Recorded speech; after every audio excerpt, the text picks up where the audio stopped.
Bien-aimé, bonjour. Et je suis bien contente de partager aujourd'hui ce passage avec vous. Nous continuons notre partage toujours dans le tabernacle. Et aujourd'hui, nous allons voir le voile. Nous avons vu la dernière fois l'arche. Et en résumé, l'arche, c'est ce que nous sommes devenus dans la nouvelle création. Et le Seigneur nous a fait rentrer en lui, nous sommes rentrés en Christ et Christ vit en nous.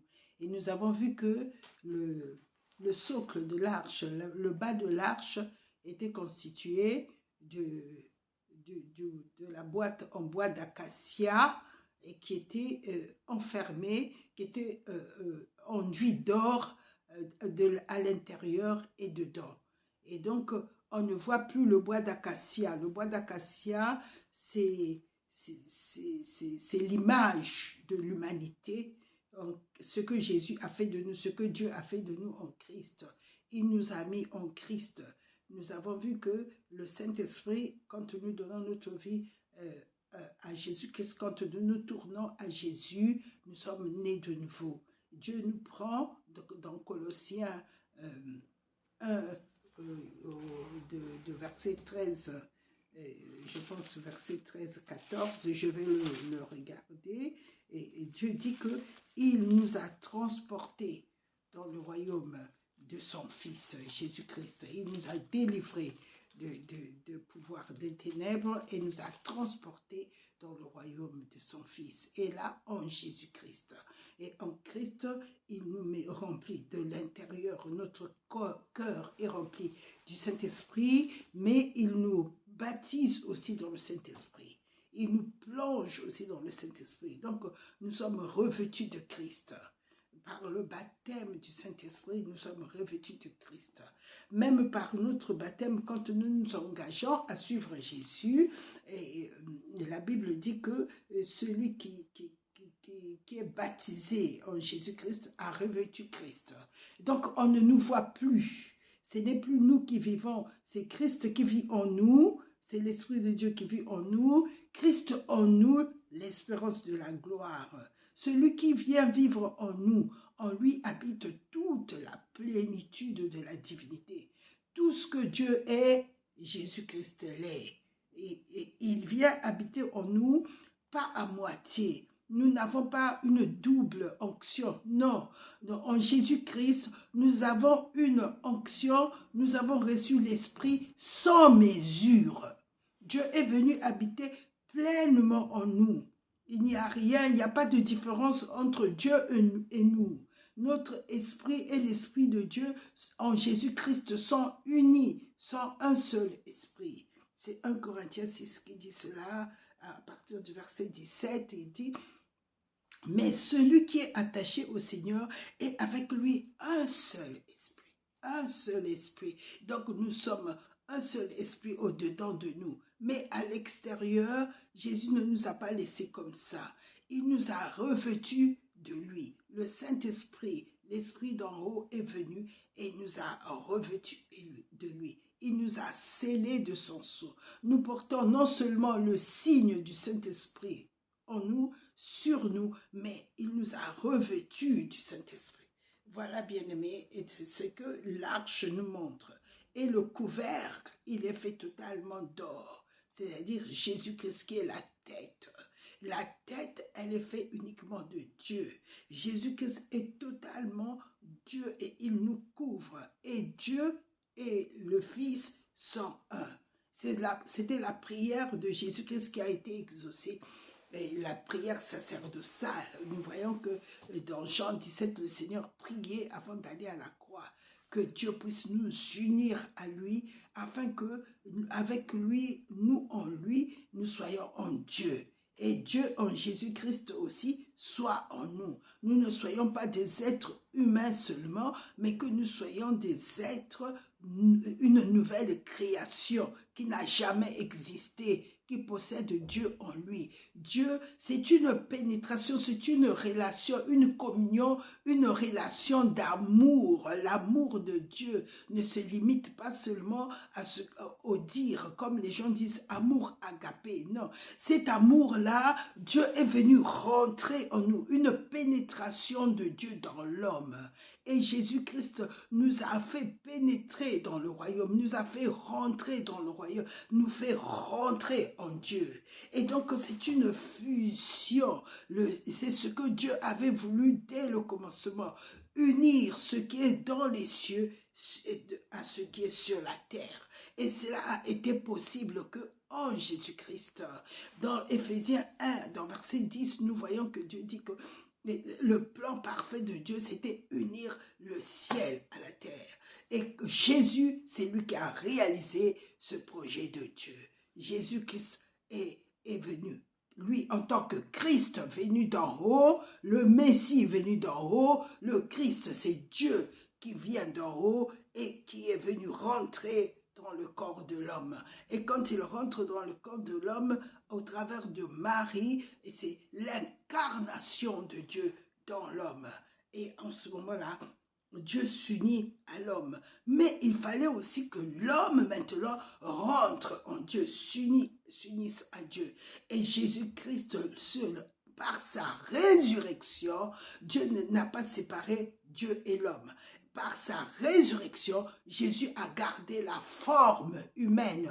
Et dans cette forme humaine, il est rentré dans les cieux. Il nous a relevés, il nous a fait rentrer dans les cieux. Et aujourd'hui, l'homme fait partie du ciel en Jésus-Christ. Tout en étant Dieu, il a gardé la forme humaine. Oh non, merci Seigneur. Merci Seigneur. Il est le premier homme qui est rentré dans le ciel. Il nous a relevés. Il a fait de nous des sacrificateurs et des rois. Des sacrificateurs, pourquoi? Parce que lui-même, il était souverain sacrificateur, même avant de pouvoir aller à la croix. Nous voyons que quand il a rencontré Abraham, il était le souverain sacrificateur, celui qui offrait à Dieu des sacrifices. Donc le Seigneur, il ne s'est pas fait sacrifice seulement maintenant, il y a 2000 ans. Non, Jésus-Christ, la Bible dit que celui qui a été offert avant la manifestation. Et nous voyons cela dans 1 Pierre 1, il le dit, je pense que c'est 1 Pierre 1, verset 19, qui dit que ce n'est pas à cause, ce n'est pas par des choses périssables que nous avons été rachetés, en d'autres termes. Et à ma façon, il dit que c'est mais par l'agneau de Dieu, par le sang précieux de Christ, immolé avant avant le temps. Je vais le lire dans 1 Pierre. Et donc nous voyons ici que en Jésus-Christ, cette arche-là nous représentait déjà. Nous existons déjà. Dieu nous connaissait déjà. Nous faisons partie de son corps. Nous lisons cela dans 1 Pierre. 1 Pierre 1, 1 Pierre 1 à partir du verset 18. Il est dit: vous savez que ce n'est pas par des choses périssables, par de l'argent ou l'or, que vous avez été rachetés de la vaine manière de vivre que vous avez hérité de vos pères, mais par le sang précieux de Christ, comme d'un agneau sans défaut et sans tache, prédestiné avant la fondation du monde. Il fut manifesté à la fin des temps à cause de vous. Et donc Jésus, il existait déjà. Il n'a ni commencement ni fin. Et la Bible parle de lui comme ça dans Hébreu. Et donc, plus nous connaissons le Seigneur, plus nous grandissons et de Dieu en nous, la connaissance de Dieu et l'intelligence de Dieu, la sagesse divine grandit et nous commençons à avoir la révélation aussi de qui nous sommes. Alors, dans Hébreu, il dit que ce souverain sacrificateur, Melchisédek, était roi de Salem, sacrificateur du Dieu très haut. Il alla au-devant d'Abraham lorsqu'il revenait de la défaite des rois Il le bénit et Abraham donna la dîme de tout. Il est d'abord roi de justice d'après la signification de son nom. Ensuite, roi de Salem, c'est-à-dire roi de paix. Il est sans père, sans mère, sans généalogie. Il n'a ni commencement de jour, ni fin de vie, mais il est rendu semblable au Fils de Dieu. Il a été rendu semblable au Fils de Dieu qu'après. Mais au début, il n'a ni commencement ni fin. Et le Seigneur dit, mon Père et moi, nous sommes un. On ne peut pas dissocier Dieu, la parole et l'Esprit. Et donc ici, nous voyons ce que Dieu nous a fait devenir quand nous sommes dans la nouvelle alliance. La réconciliation a été faite. Jésus-Christ, homme, il s'est livré à la croix pour nous, pour nos offenses. Et il est ressuscité pour que nous soyons en lui, pour que nous soyons une nouvelle création. La nouvelle création ici. Et donc, nous allons voir que dans le lieu saint, puisque nous étions dans le lieu très saint, c'est là où va être posée cette arche. Dieu n'a pas choisi un autre endroit que de nous amener dans le lieu très saint. Il nous a mis en Jésus-Christ et il nous a fait asseoir à sa droite. La droite de Dieu ici, souvenons-nous que nous sommes dans l'esprit, dans le monde spirituel. Nous ne sommes pas visibles. Donc, il ne faut pas que nous regardions comment étaient positionnées les choses sur la terre dans les tabernacles, mais que nous nous élevons en esprit. Quand Dieu dit que Jésus est assis à la droite de Père, n'oublions pas que Dieu est le Père 101. La droite, c'est la puissance de Dieu. C'est le très haut de Dieu. C'est la puissance même de Dieu. Voilà. Jésus est élevé, il est devenu le bras de Dieu qui a connu, et c'est Ésaïe qui dit ça. Ésaïe dit, dans Ésaïe 53, 52, nous voyons cela, 53, pardon. Qui a connu le bras de l'Éternel? Il s'est élevé devant lui comme une faible plante. Jésus devient l'action de Dieu, le bras de l'Éternel. Mais il l'a toujours été. Mais cette fois-ci, il est glorifié et au travers du Saint-Esprit, il agit.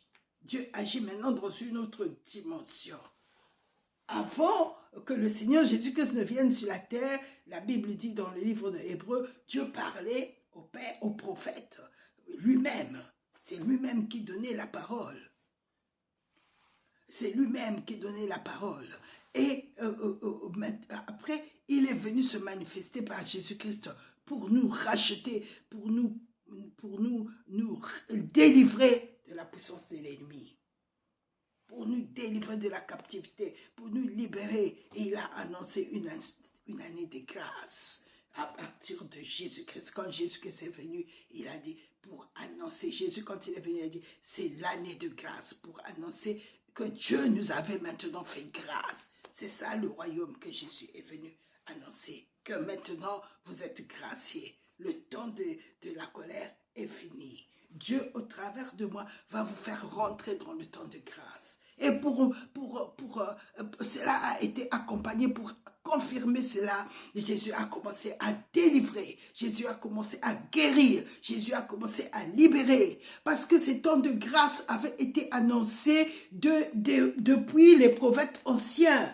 Depuis le prophète Ésaïe. Il a été appelé prophète messianique. Parce que le temps où Dieu ne va plus frapper selon la loi était arrivé. Il voulait savoir comment ça l'homme va vivre sans loi. Il voulait connaître ces temps de grâce. La Bible dit que même les anges voulaient savoir de qui il s'agissait. Mais il leur a été dit à ces prophètes-là que ce temps-là ne leur concernait pas, mais que ce temps nous concernait. Bien-aimés, si nous ne réalisons pas le temps de la grâce où nous sommes, c'est déjà fini pour nous. Parce que le temps de la grâce arrive à la fin. Et souvent, ces temps ont duré 2000 ans, 2000 ans, 2000 ans. Quand nous regardons depuis le péché et jusqu'à la loi, presque 2000 ans. et de la loi. Quand la loi est arrivée, je pense qu'il était déjà 1500 ans. Je peux me tromper aussi, hein. 1500 ans, mais la loi a duré, est arrivée, je pense, 400 ans après.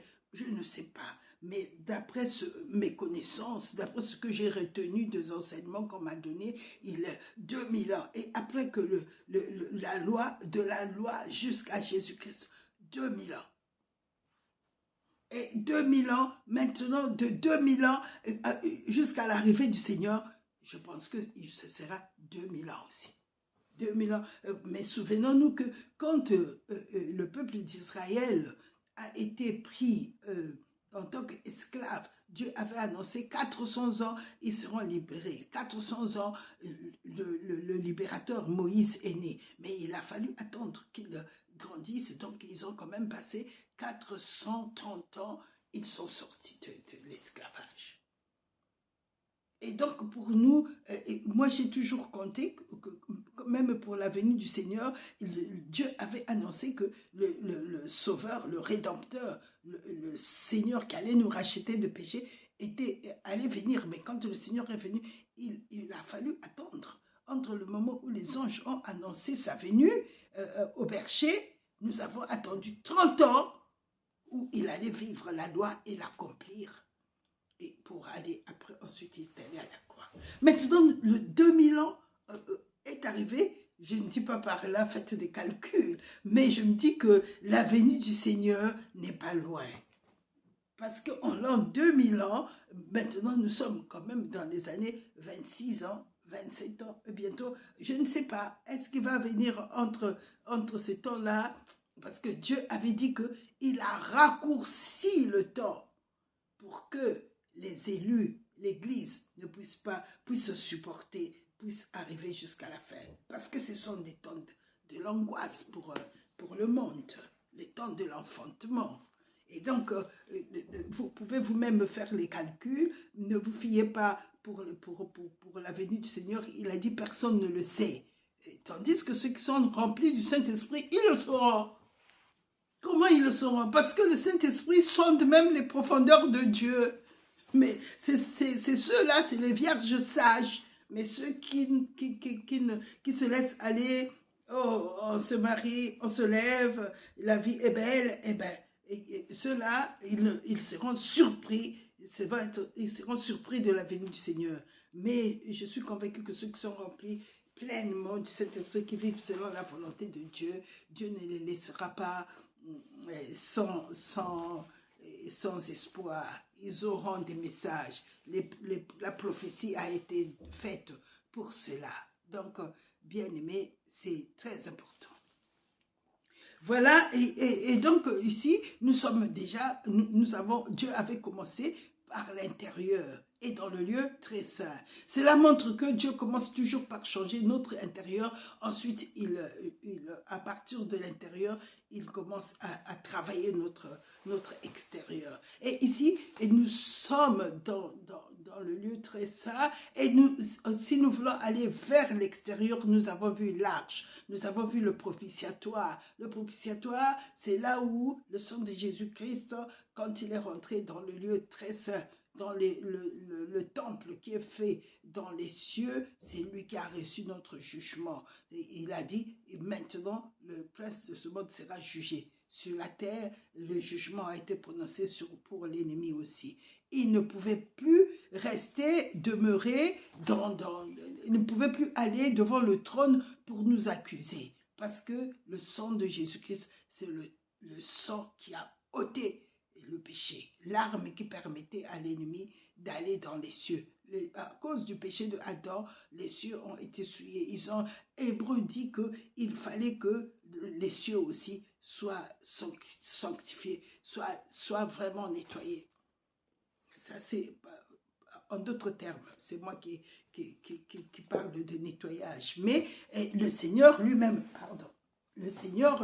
dit, la parole dit qu'il fallait que le ciel soit purifié par des sacrifices qui étaient meilleurs que les animaux. Et donc, il n'y a que le sang de Jésus qui est meilleur que les animaux, que le sang des animaux, voilà.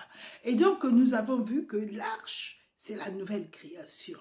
Et c'est, quand nous regardons dans 1 Corinthiens 11, il est dit que Dieu est le chef de Christ, Christ est le chef de l'homme et l'homme est le chef de la femme.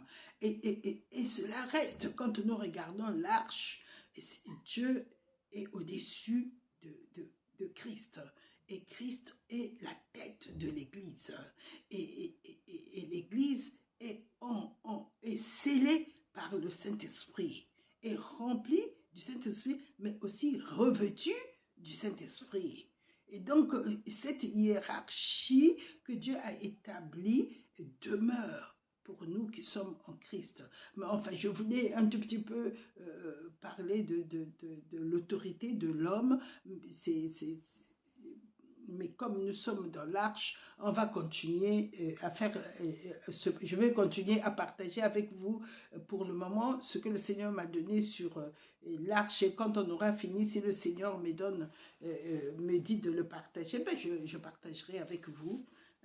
Voilà, mais le plus important, ce que nous devons retenir, c'est que l'Église a pour tête le propitiatoire, a pour tête Jésus, mais sans que nous devons toujours savoir que Jésus, le Père et le Fils sont un.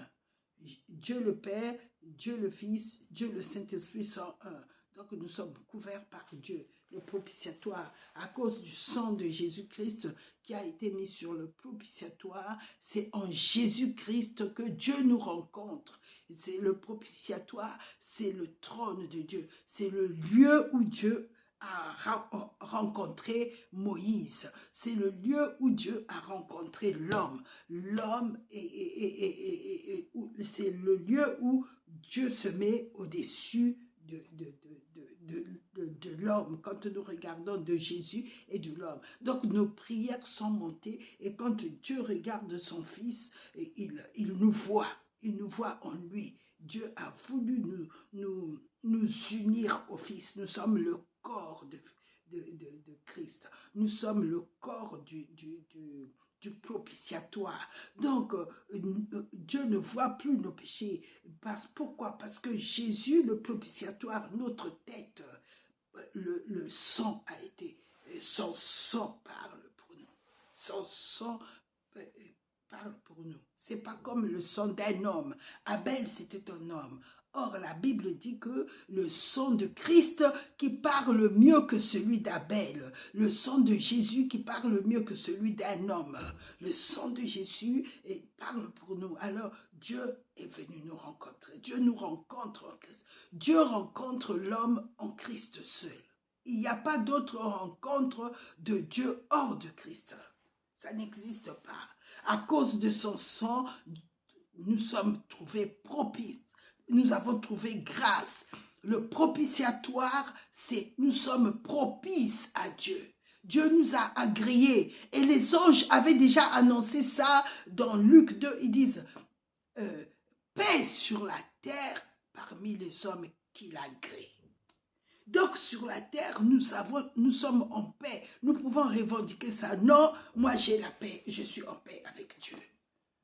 Dieu n'est plus irrité contre moi.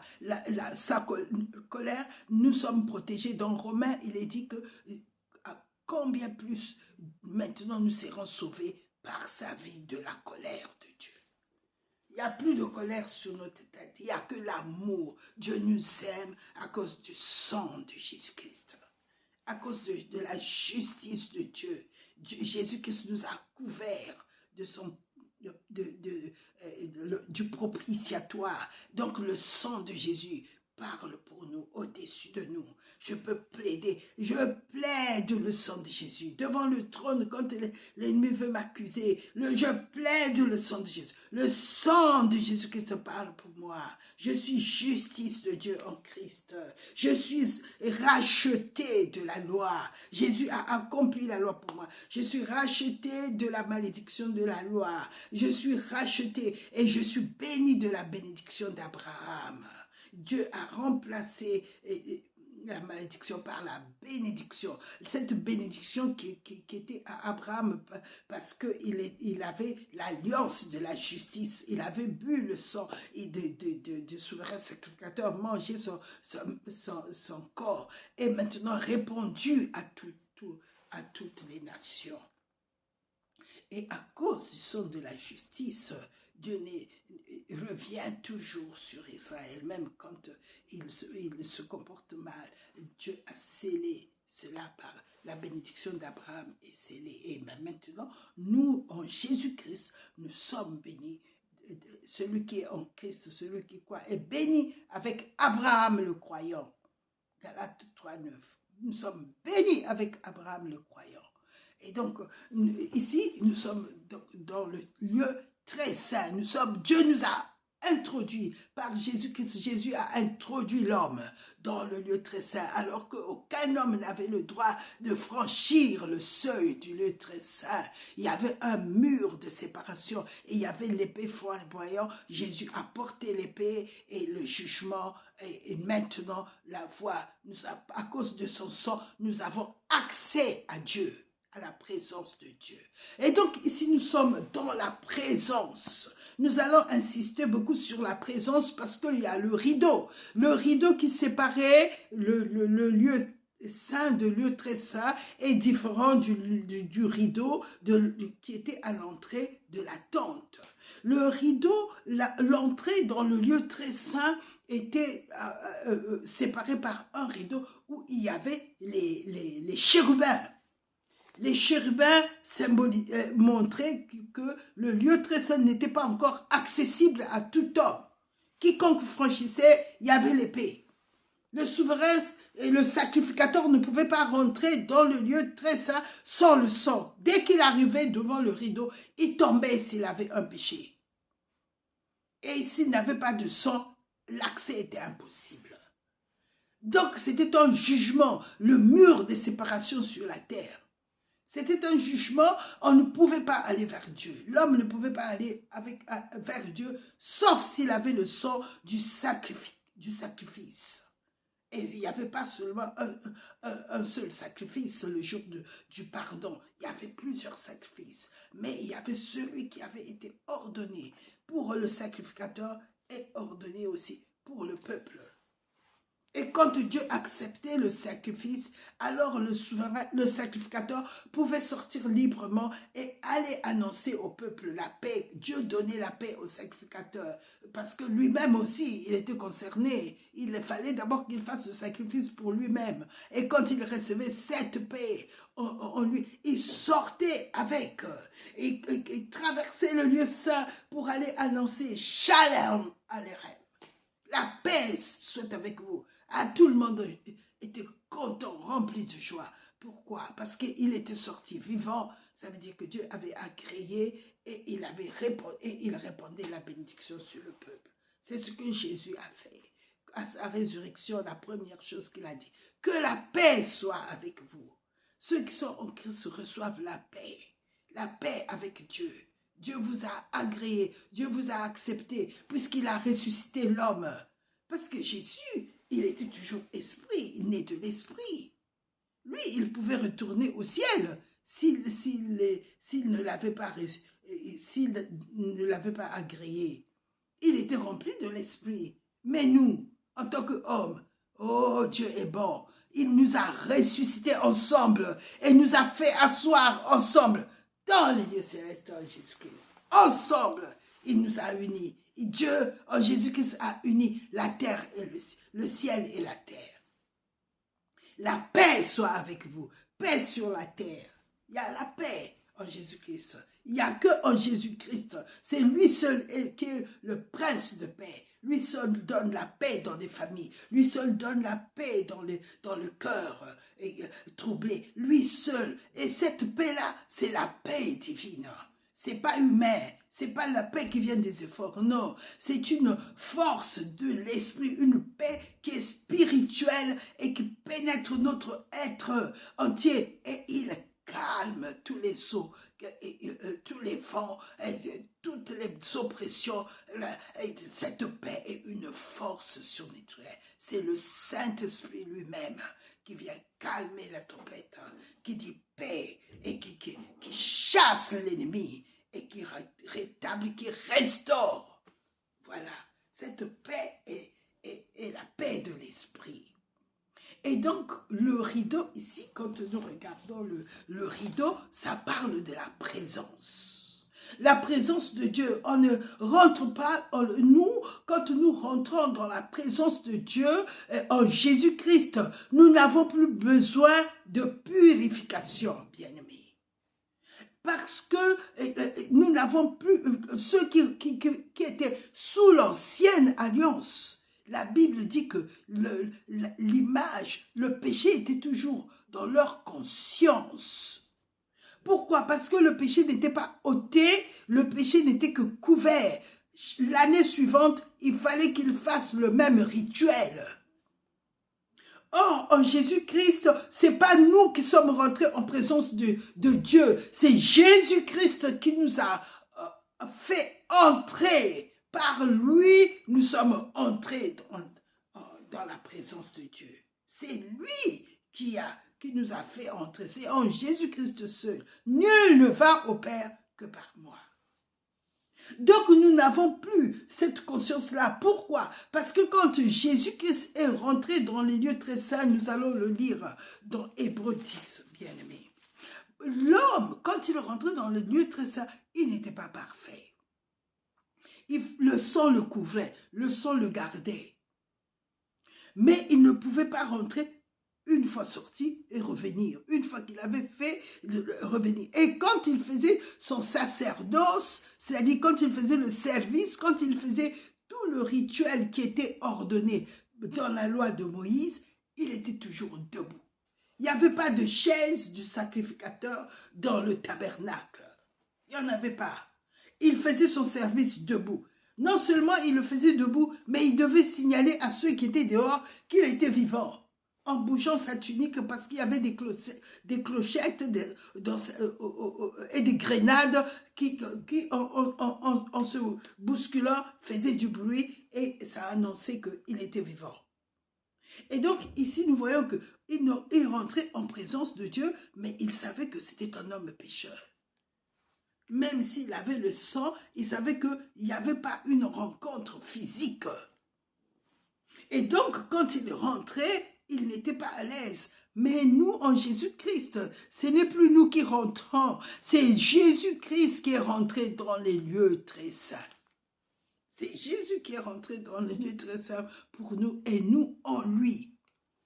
Nous sommes en Jésus. Si quelqu'un n'est pas en Jésus, n'est pas en Christ, il ne peut pas rentrer en présence de Dieu, et sinon il va être frappé.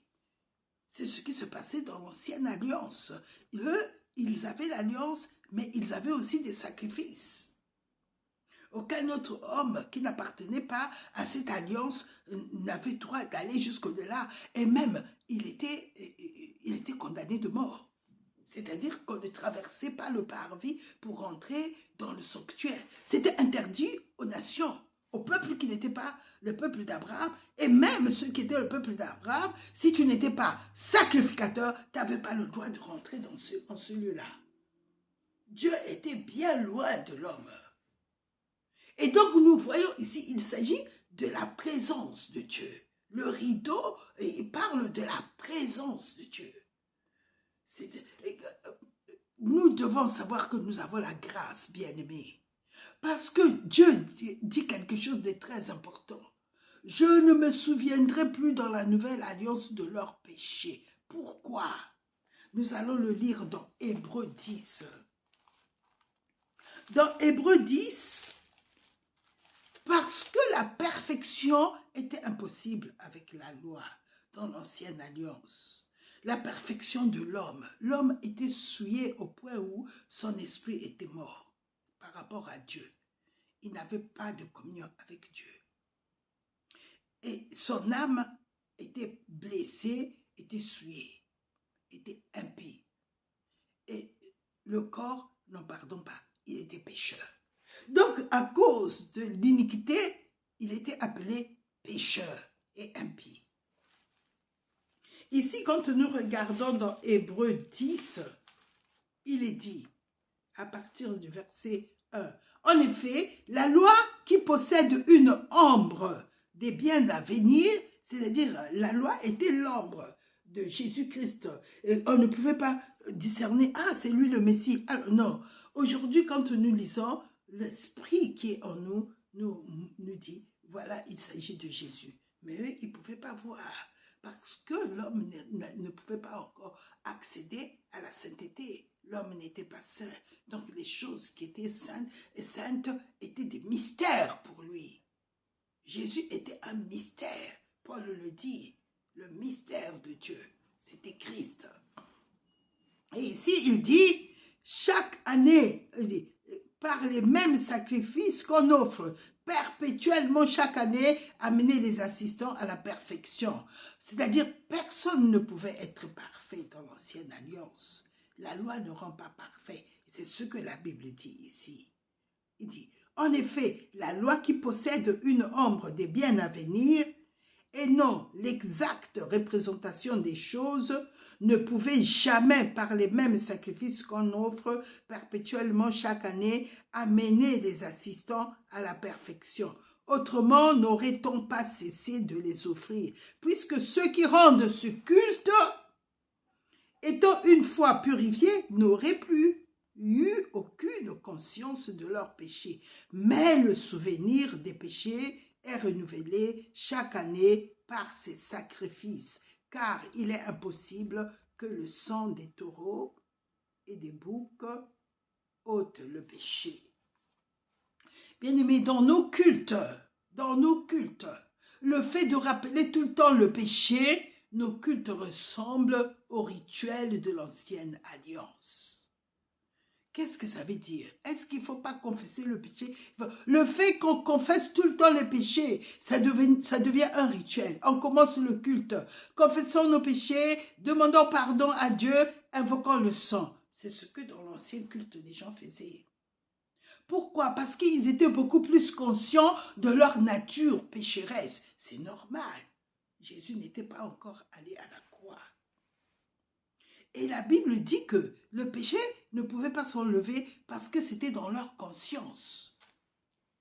C'était dans leur conscience. Quand nous regardons dans Hébreux 9, au verset 14, la Bible dit que Jésus-Christ s'est offert.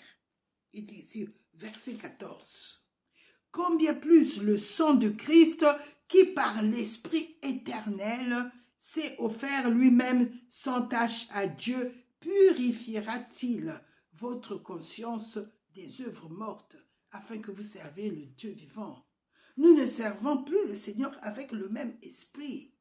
Or, quand pendant les cultes, les gens rappellent tout le temps, commençons par confesser nos péchés, on invoque le sang, ça veut dire qu'ils sont conscients qu'ils sont pécheurs. Or, le pécheur, il ne peut pas être parfait. C'est bien d'invoquer le sang de Jésus, mais nous ne devons plus avoir cette conscience-là. La Bible dit ici, dans Hébreux 9, 14, que le sang de Jésus-Christ a purifié notre conscience des œuvres mortes. Parce qu'au lieu de se rappeler tout le temps de la sainteté, plus on se rappelle que le sang de Jésus-Christ m'a obtenu la perfection, moins on pêche. Les gens qui marchent avec la conscience qu'ils sont pécheurs, ils marchent beaucoup plus avec la conscience de leur vieille nature. Ils ne peuvent pas accéder à la nature sanctifiée et purifiée. Revenons dans Hébreux 10. C'est pourquoi Christ, entrant dans le monde, dit, « Tu n'as voulu ni sacrifice, ni offrande, mais tu m'as formé un corps. Tu n'as agréé ni holocauste, ni sacrifice pour le péché. Alors j'ai dit, voici, je viens dans le rouleau du livre, il est question de moi, pour faire, ô Dieu, ta volonté. » Et si nous allons au verset 11, au verset 9, au verset 10, pardon. C'est en vertu de cette volonté, voilà, c'est le verset que je cherchais, c'est en vertu de cette volonté que nous sommes sanctifiés par l'offrande du corps de Jésus-Christ une fois pour toutes. Il y a beaucoup de gens qui ne savent pas que nous sommes sanctifiés. Jésus, en offrant son corps, parce que le péché était dans le corps, le péché n'existe pas sans le corps. C'est un esprit. Le diable ne peut pas agir s'il n'a pas un corps. Même pour venir parler à Adam, il est rentré dans le corps d'un animal, le serpent. Il fait pareil aujourd'hui. Le péché, il n'a pas d'action s'il n'a pas de corps. C'est dans un corps que le péché commence à s'exprimer. C'est dans un corps que les gens commettent l'adultère. C'est dans un corps que les gens volent. C'est dans un corps. C'est un esprit. Et ici, Dieu dit que par Jésus-Christ, le péché a été détruit. Cet esprit qui était le péché, qui était le diable, il a été détruit. Il a été dépouillé et livré au spectacle. Pourquoi? À cause du corps de Jésus-Christ. Jésus a donné son corps. Il a accepté de boire le péché, de devenir péché, de devenir un esprit de péché. Péché, ça veut dire qu'il était une identité. Nous avons vu dans ce lot qu'on a partagé que Jésus lui-même, il dit, il faut que le Fils de l'homme, comme Moïse a élevé le serpent dans le désert, soit élevé, devienne le serpent d'airain, afin que quiconque regardera à lui ne périsse pas, mais qu'il conserve la vie. Donc c'est en Jésus-Christ, quand j'ai regardé le sacrifice que Jésus s'est sacrifié pour moi, que mes péchés ont été pardonnés. Mes péchés, tu ne peux pas confesser un péché pendant un culte. Non, parce que les péchés, il y en a beaucoup, c'est toute une série. Le péché est la somme de tous les péchés qu'on commet. Mais si chaque fois on rappelle qu'on est pécheur, on ira encore faire le péché. Mais chaque fois que je me rappelle, je suis perfectionné une fois pour toutes, je suis parfait une fois pour toutes en Jésus, ça m'évitera de marcher dans le péché. Parce que quand je serai devant une tentation de l'ennemi qui veut me faire retourner dans la nature pécheresse, je dirais que non, moi je suis crucifié avec Christ, le péché a été détruit et je suis parfait. Une fois pour toutes, Jésus dit ici, nous sommes sanctifiés par l'offrande du corps de Jésus-Christ. Ce n'est pas nous qui l'avons fait, c'est Jésus qui l'a fait. Et dit, nous sommes sanctifiés par l'offrande du corps de Jésus une fois pour toutes. Hébreux 10. Ça veut dire que si je pêche, ça ne change pas mon statut. Le péché n'a plus le pouvoir qu'il avait comme quand je ne connaissais pas Jésus. Il n'a plus ce pouvoir-là. Ma nature a changé. Ma structure a changé. Je suis maintenant en Christ. Je ne suis pas seul comme avant que je donne ma vie à Jésus. Quand j'étais seul, le péché dominait sur moi. Maintenant, ce n'est plus moi qui vis, c'est Christ qui vit en moi. J'ai été crucifié avec Christ. Donc, je suis rentré dans Christ. Je suis en Christ. Je suis en quelqu'un qui ne peut pas pécher. Et ça va m'aider de savoir que Jésus m'a mis en lui parce qu'il a détruit ma vieille nature. Ma vieille nature n'existe plus. Maintenant, je suis en lui. Ma nature, c'est lui. Ma nature, c'est lui. Or, il a détruit le péché une fois pour toutes en s'offrant. Quand il a été crucifié, le péché a été détruit. Dieu l'a frappé parce qu'il était devenu péché en ce moment-là. Dieu avait frappé Jésus parce que Dieu ne voyait plus Jésus. Jésus et le péché étaient devenus un. La Bible dit que c'est Dieu qui l'avait fait devenir péché pour moi, pour toi et moi. C'est Dieu. Jésus était devenu péché. 2 Corinthiens 5 dit qu'il l'a fait devenir péché. Et comment moi je vais encore aller marcher dans le péché? S'il l'a fait devenir péché, ça veut dire qu'il a détruit cette nature-là qui me rendait péché. Parce que c'était le péché qui faisait que je pêche. Ce n'est pas moi qui faisait que je sois pécheur, non. La nature là que j'avais faisait que je pêche. Et Jésus a bu, ma nature a bu le péché qui me faisait pécher. Et quand il s'est présenté à la croix, il a reçu le jugement du péché. Au moment où Jésus a été frappé, il était péché. Dieu l'a fait devenir péché pour moi. Il n'a pas dit Dieu l'a fait devenir pécheur. Parce que sinon, ce serait seulement un seul pécheur. Le diable ira encore demander, ah non, tu as payé seulement pour un pécheur. Non, Dieu l'a fait devenir péché, carrément comme l'ennemi. Et quand il a frappé l'ennemi, c'est l'ennemi qui a été frappé, dépouillé. Et puisque le corps dans lequel le diable agissait, Jésus est devenu la somme des pécheurs, puisqu'il a été détruit.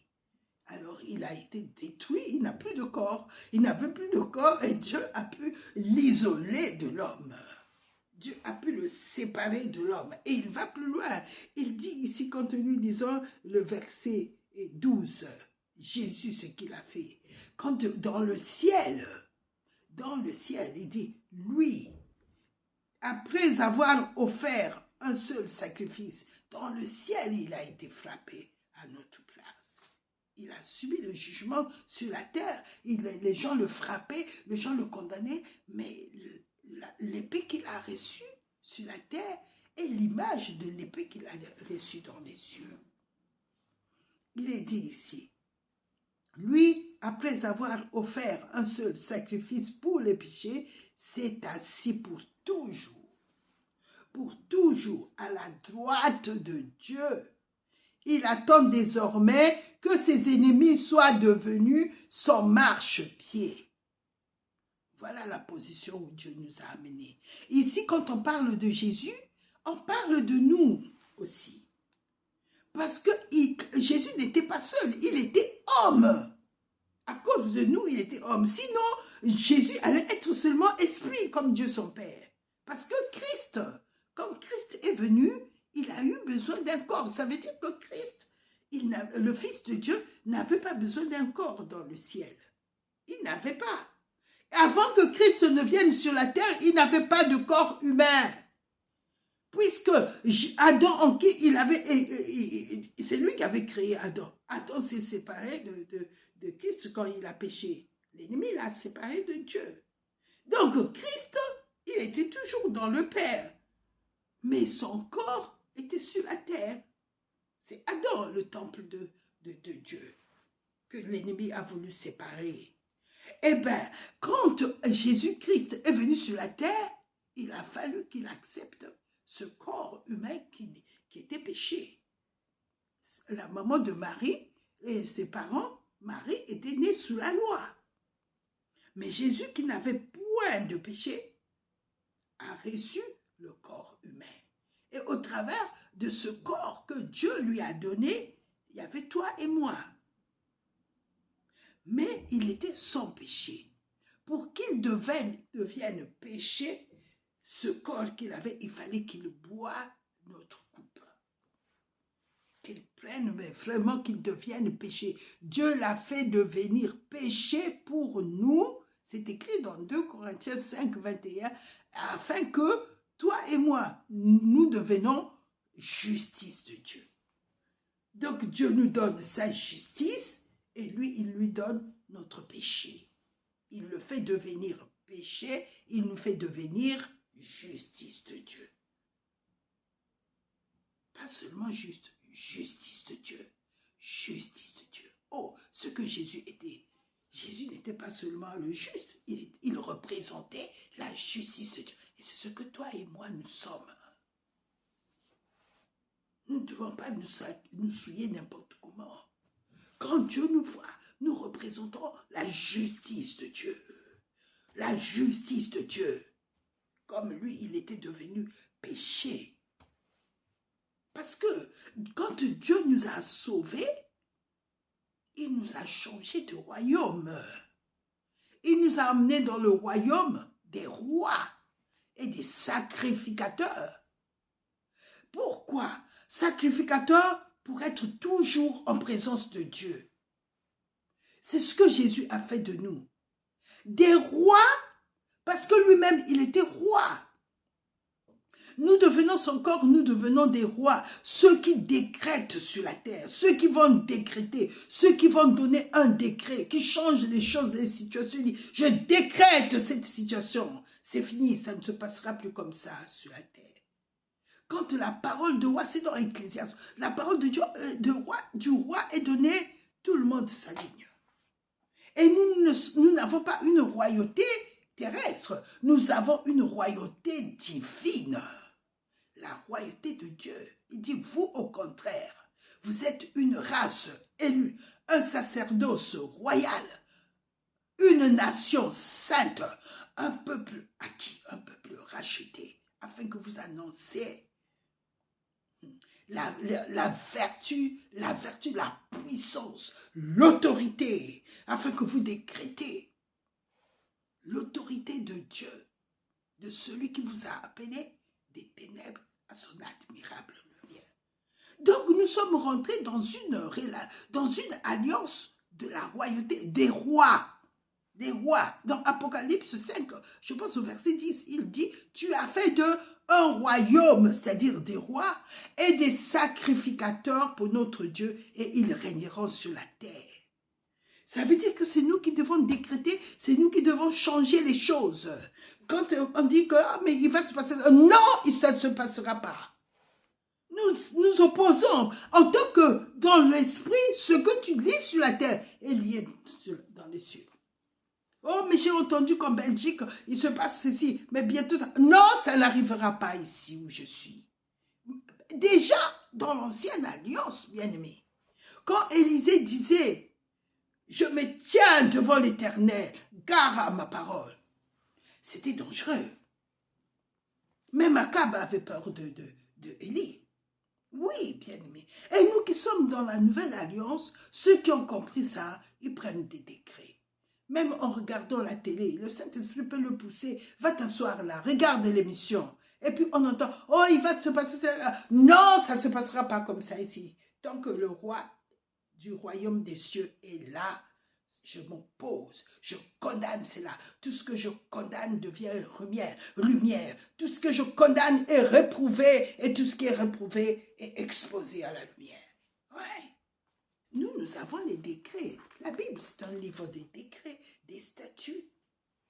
Ah oui, la parole de Dieu, c'est des décrets, ce sont des statuts, c'est des paroles que nous devons prononcer parce que notre parole, notre bouche nous a été donnée maintenant, elle est sanctifiée. Hein? Elle est sanctifiée. Nous rentrons dans le lieu très saint. Nous rentrons en présence de Dieu. Dans l'ancienne alliance, il fallait que les prophètes, avant d'exercer le ministère de la prophétie, l'ange venait et badigeonnait du feu qui était pris, la braise, dans les lieux très saints sur l'autel, et on venait sanctifier. Nous, la Bible dit ici, c'est en vertu de cette volonté que nous sommes sanctifiés. Jésus, dans Jean 17, dit, je me sanctifie moi-même pour lui. Il est mort afin que nous soyons des rois sanctifiés. Je n'ai pas besoin, moi, de sanctifier ma bouche. Ma bouche a été sanctifiée parce que je suis racheté. Donc, quand nous nous asseyons, ne cédons plus à parler du mal des gens. Bien-aimés. Parce que nos bouches ont été sanctifiées par le sacrifice de Jésus-Christ. Une fois pour toutes. Il n'ira plus à la croix pour nous sanctifier. C'est fait. Et là, il s'est dit, une fois pour toutes. Pourquoi les gens pêchent? C'est parce qu'ils pensent qu'ils sont pécheurs. Tellement ils étaient habitués à marcher dans le péché que même quand ils sont sanctifiés, ils ne se rendent pas compte qu'ils sont sanctifiés. Alors que leur esprit, l'esprit qui est en eux, c'est l'esprit de Dieu, même nature que Dieu, qui crie « Tu es sanctifié, arrête, arrête !» Et même des fois l'esprit essaie de nous faire comprendre, dans notre esprit, cesse de parler. Donc, il est très important quand nous connaissons notre structure, ça nous libère. Ça nous libère du mensonge de l'ennemi. Nous ne sommes pas des pécheurs. Nous ne sommes pas obligés le dimanche d'aller confesser les péchés. Et même il y en a qui attendent ce moment-là, quand on va dire, Seigneur, pardonne-nous, nous invoquons le sang de Jésus. Non, ça ne te change pas de nature. Parce que ce n'est pas dans ton cœur, tu ne connais pas la vérité. Tu connaîtras la vérité et la vérité te rendra libre. Ce qui rend libre, c'est la révélation de ce que tu es. La vérité, ça veut dire la lumière est venue, tu connais la vérité. Maintenant, c'est clair pour toi. Tu n'as plus besoin. Nous n'avons pas besoin de nous sanctifier avant de rentrer en présence de Dieu. D'ailleurs, nous ne rentrons pas en présence de Dieu, nous vivons en présence de Dieu. Je suis en Christ. Je ne suis pas hors de Christ pour demander, oh Seigneur, j'entre en ta présence. Mais quelle présence tu cherches? Tu es en Christ, tu es toujours devant Dieu. Je suis toujours devant Dieu. Dieu me voit toujours. Je ne suis pas loin de Dieu, je suis en lui. Quand il me regarde, il sait que Agathe est en train de prier. Agathe est en train de me parler. C'est ça, bien-aimé. La sanctification, c'est un état d'esprit. C'est une révélation de où je suis et qui je suis. Je suis dans un lieu. Dieu, il dit qu'il nous a mis à sa droite dans le lieu très saint. Mais dans le lieu très saint, tu demandes encore à être sanctifié. Mais c'est qu'il y a confusion. C'est qu'il y a confusion. Bien, mais maintenant, quittons la confusion. Célèbre la droite de Dieu où tu vis. Quand le péché vient, tu dis non, tu ne peux plus. Parce qu'en esprit, nous sommes séparés. Je suis le temple. Quel rapport? Quel rapport il y a entre ce que l'ennemi te propose et toi? Non, il n'y a pas de rapport. Il n'y a pas. Je suis un lieu saint, je suis sanctifié. Je vis dans la troisième dimension. La troisième dimension, c'est-à-dire je ne suis pas dans le parvis, je ne suis pas seulement dans le lieu saint, mais Dieu, en Jésus-Christ, m'a ressuscité ensemble, m'a fait asseoir ensemble dans les lieux célestes en Jésus-Christ.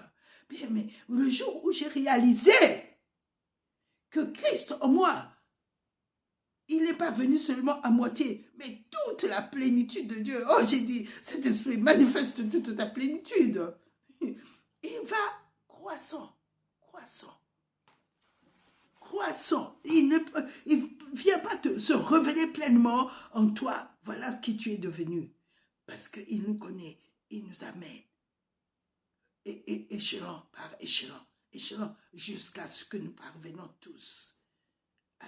Il dit ça, à la stature parfaite de Christ, à la connaissance. Il dit ici, dans Éphésiens, disons Éphésiens, bien-aimés, Éphésiens. Il s'agit de Jésus-Christ et de nous.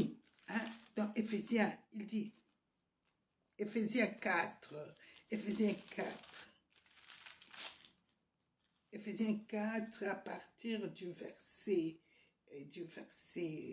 Éphésiens 4, bien-aimés, pour le perfectionnement des saints en vue de l'œuvre du ministère et de l'édification du corps de Christ, jusqu'à ce que nous soyons parvenus à l'unité de la foi et de la connaissance du Fils de Dieu.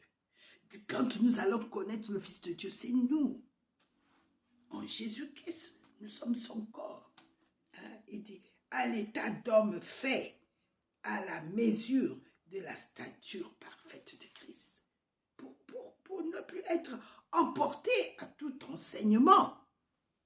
Parce que si quelqu'un ne nous enseigne pas à partir de la Bible, il prend un verset et le reste, 80%, c'est censé dire, nous devons faire très attention.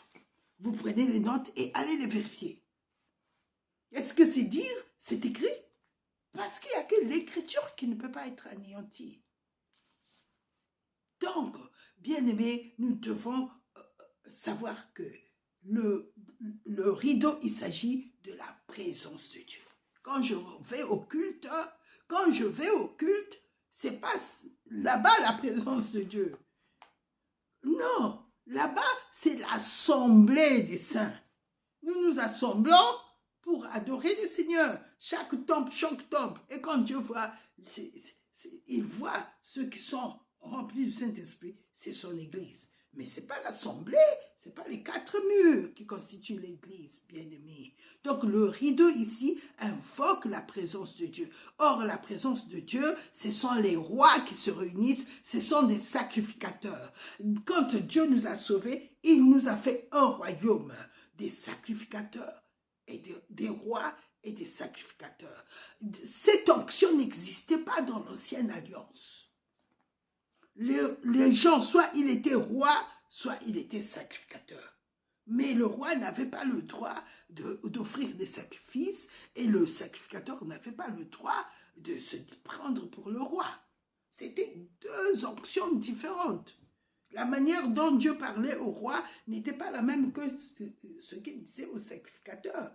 Et même souvent, le prophète, ce qu'il disait au prophète n'était pas ce qu'il disait au roi. 2 fois, il envoyait le prophète, va dire au roi. Et le roi, quand il avait besoin d'offrir quelque chose, c'était le sacrificateur qui offrait ça à Dieu. Mais nous, dans l'ancienne alliance, tout cela est fini. Jésus est venu, le souverain sacrificateur est venu, il n'y a que lui, il nous a fait rentrer en lui, afin que ce qu'il a accompli, nous puissions maintenant le faire en lui. La loi a changé. Ce n'est plus la loi lévitique. La loi lévitique, il devait d'abord demander pardon, avoir le sang et entrer en plus dans le tabernacle, même pour offrir les prières, pour allumer, il devait avoir fait ce rituel. Moi, je suis en Jésus. Le sacrifice a été donné, le sang de Jésus-Christ a été répandu pour moi. Alors, je peux rentrer maintenant dans le lieu très saint, là où il y a le Père, c'est-à-dire dans mon esprit. C'est ça le lieu secret, c'est ça le lieu très saint dans l'homme, notre esprit. Notre esprit, c'est l'endroit où Dieu habite. C'est l'endroit où Dieu habite. Moi, je n'ai pas besoin d'invoquer, d'amener le sang. Non, j'invoque le sang de Jésus. Merci Père pour ton sang qui a été répandu, le sang de l'alliance. J'ai l'alliance éternelle avec mon Dieu. Le sang a été répandu, Seigneur, et tu m'as ouvert la voie. La voie maintenant est libérée. Tu as brisé le mur de séparation. Tu m'as uni au Père. Oh Père, je te loue, je te rends grâce. Alors j'enchaîne en esprit, puisque je suis dans les lieux saints.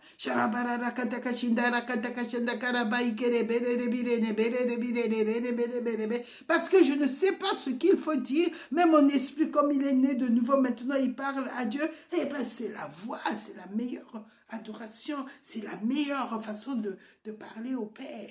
Même si j'ai tel souci à lui remettre, tel besoin, tel document je sais que le Saint-Esprit priera mieux pour moi parce que lui, il prie selon la volonté de Dieu et il est mieux placé pour me faire obtenir ce dont j'ai besoin. Lui, il intercédera pour moi. S'il s'agit ici, dans la présence de Dieu, quand je viens à l'église, j'invoque le sang de Jésus, mais ce n'est pas pour mes péchés que j'invoque le sang de Jésus. C'est pour rappeler que je fais partie de l'alliance et que la justice de Dieu m'a été donnée. Et là, à l'église, nous pouvons prier pour le pays parce que c'est nous les justes, c'est nous les rois. Nous pouvons décréter. L'autre peut dire, j'ai entendu, Seigneur, pour la nation, nous décrétons, Jésus-Christ est Seigneur sur cette nation. Jésus-Christ est Seigneur. Nous pouvons maintenant parler en tant que des rois. Non seulement en tant que des rois, mais des sacrificateurs aussi. C'est quoi les sacrificateurs? Nous n'offrons plus de sacrifices comme faisaient les sacrificateurs dans l'ancienne alliance. Mais les sacrifices que nous offrons, c'est les sacrifices spirituels. Quels sont les sacrifices spirituels? Hébreux 13, 15 dit que c'est le fruit de lèvres qui confesse son nom. Nous adorons le Seigneur, nous célébrons le Seigneur, nous célébrons sa grâce, Nous célébrons sa justice qu'il nous a donnée gratuitement. Nous célébrons la protection qu'il nous donne. Nous célébrons sa bénédiction, la bénédiction d'Abraham qu'il nous a donnée de nous soumettre les nations. Nous célébrons, Seigneur, cette bénédiction d'Abraham, que la terre va être reconnaissante de ce que Jésus a fait et que là où nous sommes, la terre est fertile, la terre, et que là où je travaille, cette société, nous célébrons toute la bonté de Dieu, nous célébrons les bienfaits de Dieu, nous lui disons merci Seigneur, et que je sais que dans tel besoin, tu vas pourvoir, parce qu'en Jésus-Christ, j'ai tout pleinement en lui. Jésus, Saint-Esprit, manifeste toutes ces bénédictions. Saint-Esprit, tu es ma plénitude, tu es ma grâce, tu es le don parfait de Dieu qui a été promis. Moi, je l'ai reçu, tu es venu.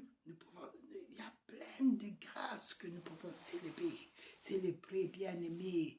Nous, dans la nouvelle alliance, nous offrons des actions de grâce, la louange à notre Dieu, les remerciements, et nous pouvons aussi lui dire, Seigneur, viens combler tel besoin, parce que tu l'as déjà donné. Seigneur, tu as dit que quand je prie, je crois que ce que je te demande, tu me l'as déjà donné, que je crois que Saint-Esprit, tu vas maintenant manifester cela, et je peux parler en langue, parce que je ne sais pas ce qu'il faut dire pour ne pas faire d'erreur, alors je laisse le Saint-Esprit prier. La présence de Dieu pour moi est différente que d'autres. D'autres qui s'imaginent qu'à force des paroles, ils seront exaucés. Non, moi je sais que je suis déjà exaucé en Jésus-Christ et maintenant je demande ce qu'il a eu pour moi dans cet exaucement. Je demande, Père, donne-moi par le Saint-Esprit, manifeste ceci, manifeste cela. Je m'attends à recevoir la manifestation de ce que je demande. C'est ça la foi qui m'est donnée par la parole de Dieu. Je prie la parole de Dieu aussi. Parce que Dieu ne peut pas se renier ce qui m'est donné dans la parole de Dieu. Je le demande aussi. C'est ma plénitude les promesses. Toutes les promesses de Dieu sont déjà acceptées. Dieu les a agréées. La Bible dit dans 2 Corinthiens 1, au verset 20, pour ce qui concerne toutes les promesses de Dieu, c'est en lui qu'elle oui. C'est pourquoi l'amen par Jésus est prononcé par moi. Jésus a dit, oui Père, donne-lui tout ce que j'ai eu. Il le dit dans Jean 16, un jour il a dit à ses disciples, maintenant vous êtes attristés, mais qu'il était bien qu'il aille à la croix.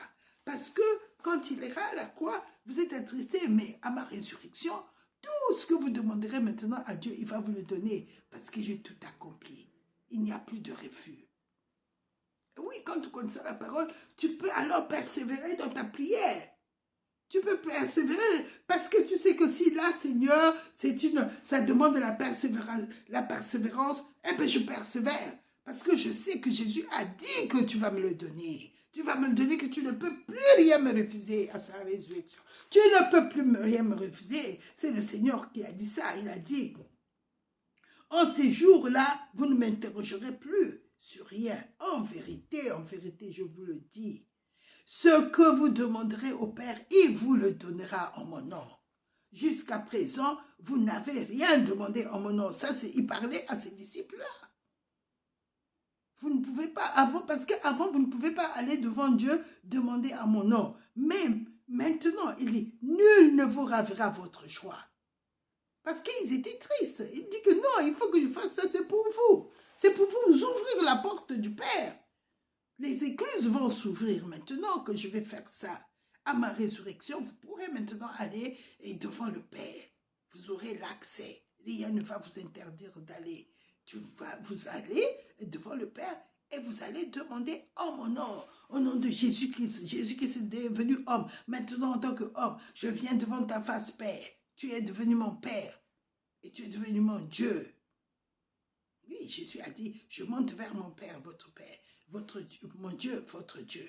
Et donc, Père, au nom de Jésus, viens demander. Et ta prière ne sera plus, tu ne feras plus ta prière avec des doutes. Parce que tu connais ce que Jésus t'a dit. Tu pourras dire, maintenant il a dit, je peux demander afin que ma joie soit parfaite. Je m'attends à ça parce que j'ai même trouvé que dans la Bible, tu as dit que tu me donnes ça. Que tu me donnes ça. Que tu me donnes ma guérison. Et tu insistes, tu as dit ça. Maintenant que Jésus a tout accompli, je viens au nom de Jésus-Christ réclamer, revendiquer. Parce qu'en Jésus, je suis guéri et que je demande maintenant la manifestation. Nous avons une autre façon de prier quand nous avons l'assurance. Et le Seigneur, il ajoute que le Père vous le donnera. Donc voilà pourquoi que nous devons connaître la vérité et la vérité nous rend libres, bien-aimés. Quand nous rentrons en présence de Dieu le Père, nous rentrons en présence de Jésus en qui je vis déjà. Mais donc voilà, je ne peux pas rentrer n'importe comment. Je suis à l'aise. Je ne cherche pas à charmer Dieu. D'autres, mais quand on rentre, non. L'adoration, je m'incline, quelle que soit la position que je prends, je sais que je suis en Christ et que Dieu le Père va m'exaucer et il m'écoute et il m'entend. Je n'ai plus de rituel à faire. Quand je viens déjà au culte, je suis sanctifié, je suis purifié. Je ne viens pas pécheur. Non, je suis enfant de Dieu. Et donc, je me retrouve en tant que roi et sacrificateur. Alors, quand je franchis même la seuil, c'est la louange qui est sur ma bouche. Parce que je sais que là, c'est non seulement il y a Dieu est en moi intérieurement, mais là, nous nous réunissons encore le temple vivant de Dieu, visible. Alors, je commence même à chantonner, à louer le Seigneur parce que je sais que je suis déjà en présence de Dieu. C'est le corps de Christ qui va se réunir. Et même s'il y avait quelqu'un qui ne fait pas partie du corps de Christ, quand il verra le Saint-Esprit en mouvement, le mouvement du Saint-Esprit, mais il se convertit avant même que la louange ne commence. Donc, bien aimé, nous avons vu le rideau ici. Le rideau a été déchiré parce que les chérubins n'avaient plus ne pouvaient plus nous empêcher. C'est-à-dire que Dieu avait trouvé que le temps était fini pour les chérubins et que Dieu est venu s'unir à nous. Les chérubins étaient là pour empêcher que l'homme s'avance.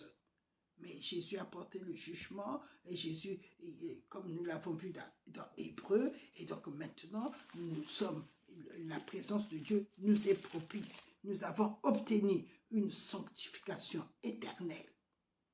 Et nous sommes parfaits, rendus parfaits par Jésus-Christ. Il dit, car par une seule offrande, il a amené à la perfection.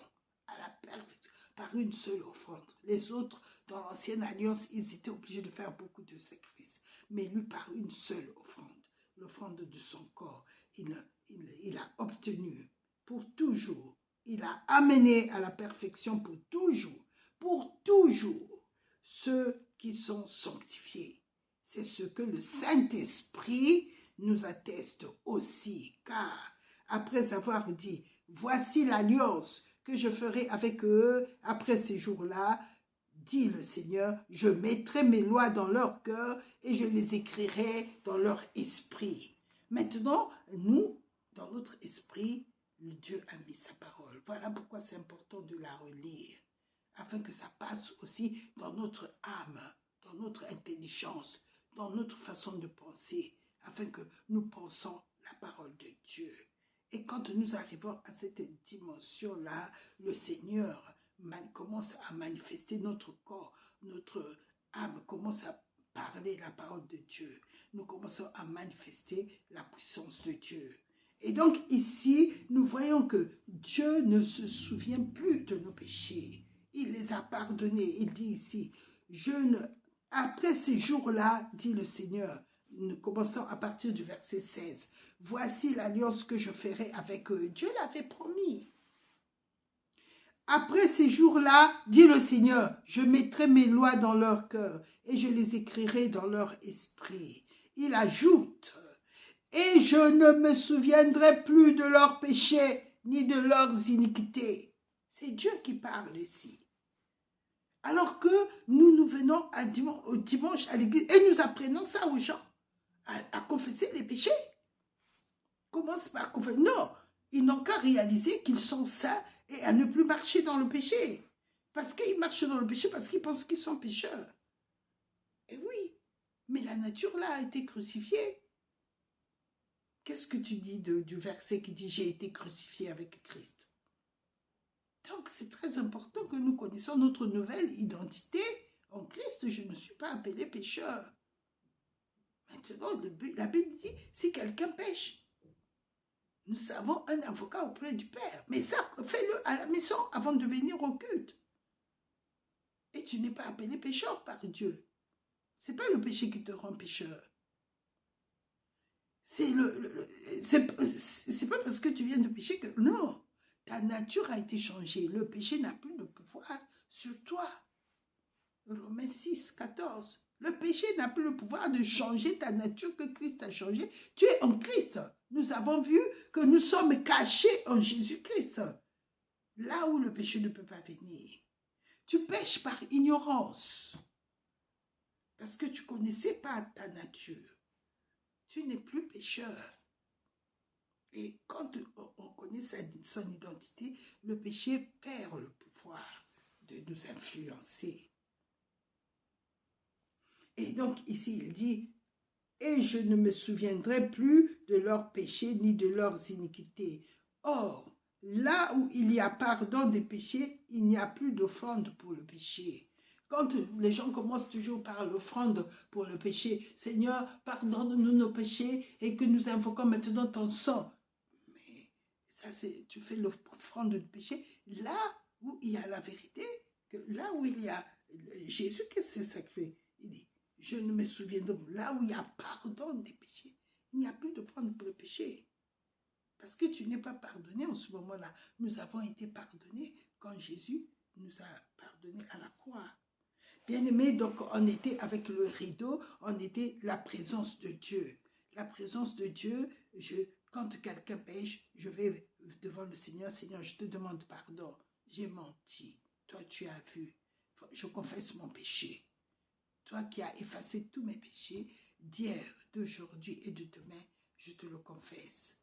Je m'humilie et je me repens de ce péché. Merci Seigneur pour ton sang qui me purifie de tout péché, perpétuellement, complet, tout le temps. Et alors, tu te lèves léger, tu vas à l'église, tout en sachant que chaque fois, le sang de Jésus nous purifie de tout péché. Nous sommes pardonnés en permanence. Il y a même des péchés que nous ne connaissons pas, que nous ignorons. Mais le sang de Jésus-Christ nous purifie afin que quand je serai en présence du Seigneur, la culpabilité ne vienne pas sur moi. Hein, tu es coupable? Non, je suis pardonné depuis le jour où le Seigneur est allé à la croix. C'est pour tous mes péchés. C'est la faiblesse qui me fait pécher, mais cette faiblesse a été détruite et anéantie. Le Seigneur m'amène à ma victoire totale sur toi. Voilà comment nous marchons en nouveauté de vie. Merci bien-aimés pour ce partage. Si ça vous plaît et que ça vous a béni, vous pouvez aussi me laisser des commentaires, mais je ne demande pas des commentaires. Moi, l'important, le but, c'est de partager ce que le Seigneur me donne et que ça puisse faire avancer comme moi, ça m'a fait avancer. La vérité me fait toujours avancer et pour que ça puisse bénir beaucoup d'entre vous. Merci, merci Seigneur, je te prie. Et s'il y a quelqu'un qui n'a pas Jésus-Christ, tu peux répéter après moi, je vais prier pour toi avant d'arrêter la vidéo. Et tu peux, c'est juste pour t'aider. Père, merci pour le don de Jésus-Christ, ton Fils. Merci pour son sacrifice dans son corps. Et merci pour son sang qu'il a répandu pour moi. Maintenant, j'ai l'alliance avec toi, car tu as dit, le sang de Jésus, c'est le sang de l'alliance que tu as fait avec moi. Merci Père, je t'offre ma vie et je te demande que je devienne ton temple. Envoie le Saint-Esprit pour habiter dans mon esprit et change-moi complètement et que ce changement, je le vive. Merci Seigneur, tu as fait de moi roi et sacrificateur pour ton royaume. Je te rends grâce. Merci pour ton œuvre achevée, Seigneur Jésus-Christ. sois dans ma vie et sois le Seigneur de ma vie. Saint-Esprit, conduis-moi et remplis-moi pleinement.